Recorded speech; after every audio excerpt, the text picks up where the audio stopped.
प्रिय विद्यार्थियों, online class में आपका स्वागत एवं अभिनंदन। आज हम पाठ 1 के अंतर्गत नशीले पदार्थ उसके बारे में अध्ययन करेंगे।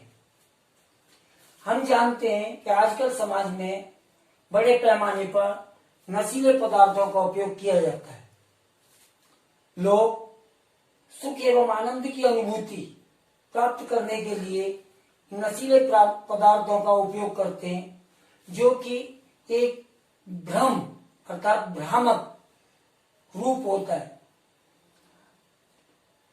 अधिक लंबे समय तक जब नशीले पदार्थों का उपयोग किया जाता है तो लोग इसके आदी हो जाते हैं और धीरे धीरे इसका उनके शरीर पर दुष्प्रभाव होता है और वह जीवन भर के लिए बीमारी के शिकार हो जाते हैं। तो आज हम जिन नशीले पदार्थों के बारे में बात करेंगे उसमें सबसे पहला नशीला पदार्थ है गुटखा।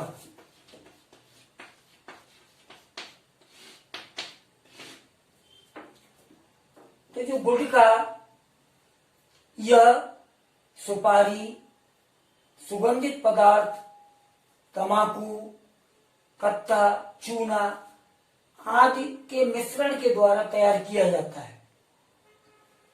क्योंकि आजकल गुटखा पाउच के रूप में पाया जाता है और यह आसानी से उपलब्ध हो जाता है, इसीलिए बच्चे, महिलाएं, पुरुष सभी इसका उपयोग करते हैं। जब यह लंबे समय तक इसका उपयोग किया जाता है तो इससे हमारे शरीर पर विभिन्न प्रकार के दुष्प्रभाव होते हैं।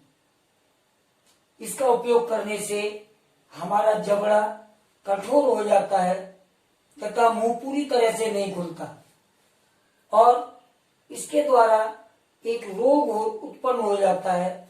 उस रोग का नाम है सबम्यूकस फाइब्रोसिस।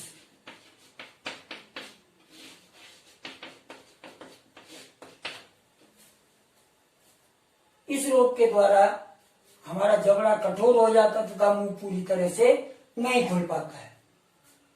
अब हमारा जो दूसरा नशीला पदार्थ वह हमारा तंबाकू। तो ये तंबाकू का पादप उसकी पत्तियों से प्राप्त किया जाता है और इसका जो वैज्ञानिक नाम निकोटियाना टोबैकम कूलसोलेनेसी।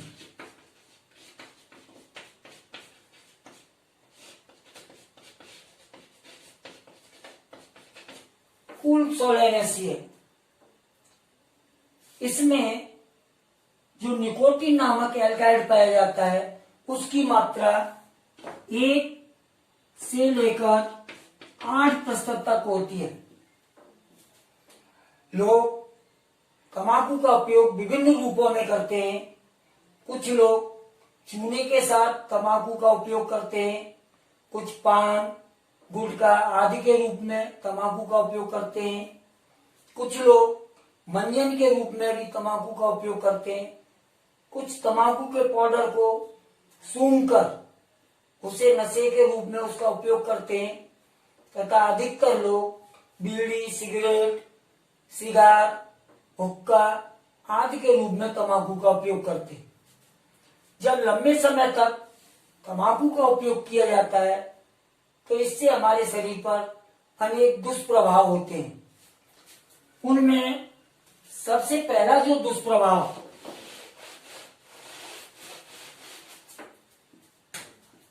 नंबर 1, जब लंबे समय तक तंबाकू का सेवन किया जाता है तो इससे मुंह, गले, फेफड़े आदि का कैंसर होने की संभावना रहती है।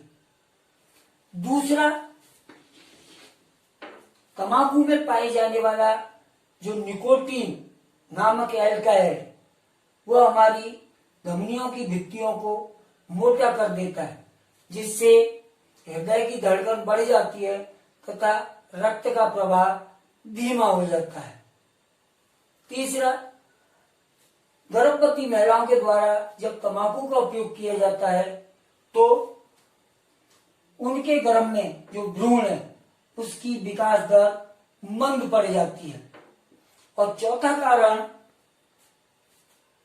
तंबाकू का उपयोग जब सिगरेट के रूप में किया जाता है तो सिगरेट के धुएं में एक कार्बन मोनोऑक्साइड नामक पदार्थ पाया जाता है जो हमारी लाल रुधिर कणिकाएं उनको नष्ट कर देता है, जिससे ऑक्सीजन का प्रवाह मंद पड़ जाता है।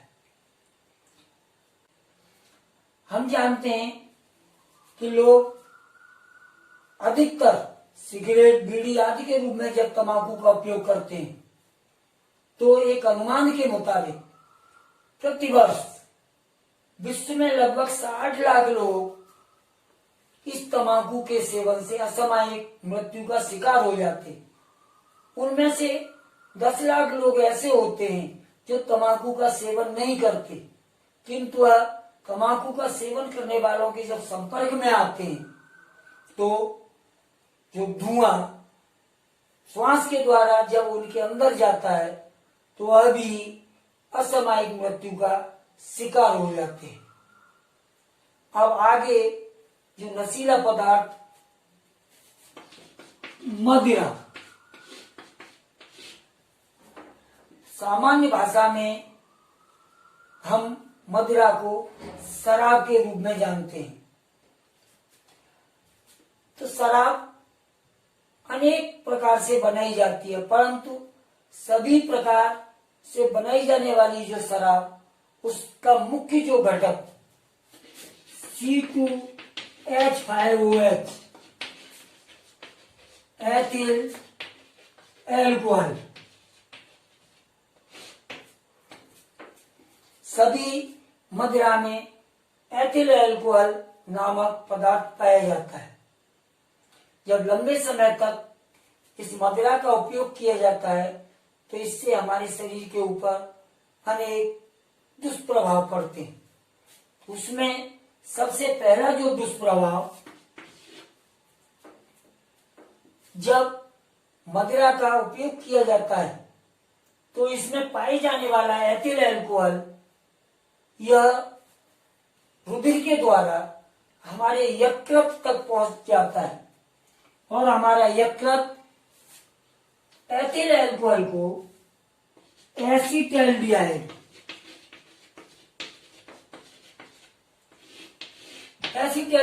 में बदल देता है, जो एक विषैला पदार्थ होता है। दूसरा दुष्प्रभाव, मदिरा का उपयोग करने से हमारे शरीर का सामंजस्य एवं संतुलन बिगड़ जाता है तथा कार्य करने की क्षमता में कमी आ जाती है और हम दुर्घटना के शिकार हो जाते हैं।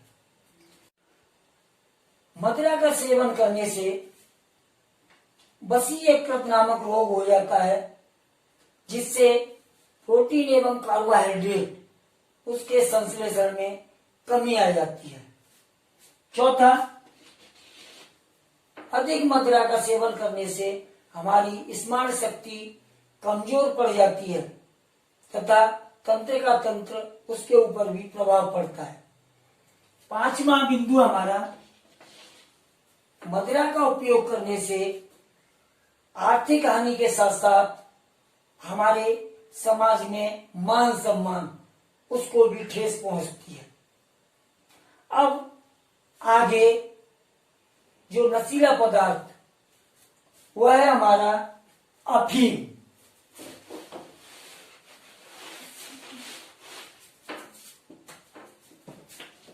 अफीम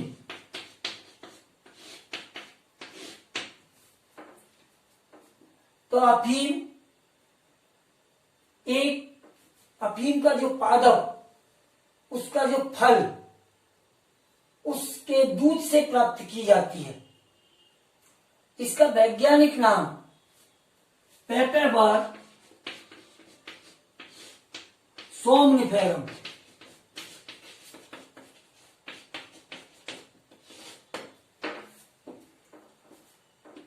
अफीम का वैज्ञानिक नाम पेपर सोमनिफेरम है।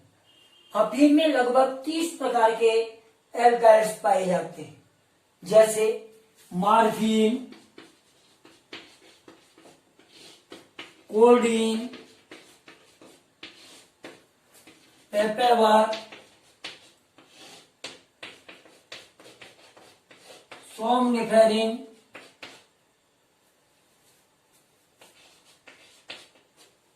आदि। अफीम का उपयोग अधिकतर दर्द निवारक दवाइयां बनाने में किया जाता है। उसमें मार्फीन, कोडीन, ये जो एल्काइड्स हैं, ये दर्द निवारक दवाइयों के रूप में काम में लिए जाते हैं, इसीलिए अफीम की खेती भी की जाती है। अफीम के द्वारा हेरोइन नामक एक पदार्थ तैयार किया जाता है, जिसका उपयोग लोग नशे के रूप में करते हैं।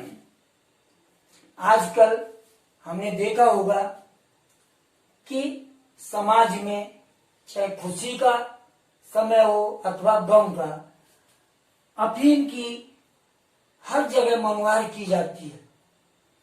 जब लंबे समय तक अफीम का उपयोग किया जाता है तो मनुष्य उसका आदी बन जाता है तथा धीरे धीरे उसकी रोग प्रतिरोधक क्षमता वह कम हो जाती है और वह बीमार रहने लगता है। कुछ लोग अफीम का जो फल, उसके छिलके को पानी में उबालकर उस पानी का उपयोग करते हैं, जिसे डोडा के रूप में जानते हैं। तो ये इन चीजों का उपयोग करने से जो रोग प्रतिरोधक क्षमता उसमें जो कमी आती है, उसके द्वारा व्यक्ति बीमार रहने लगता है और उसकी असामयिक मृत्यु हो जाती है। तो आज हमने जितने भी नशीले पदार्थ उनके बारे में अध्ययन किया। अब हमारा गृह कार्य।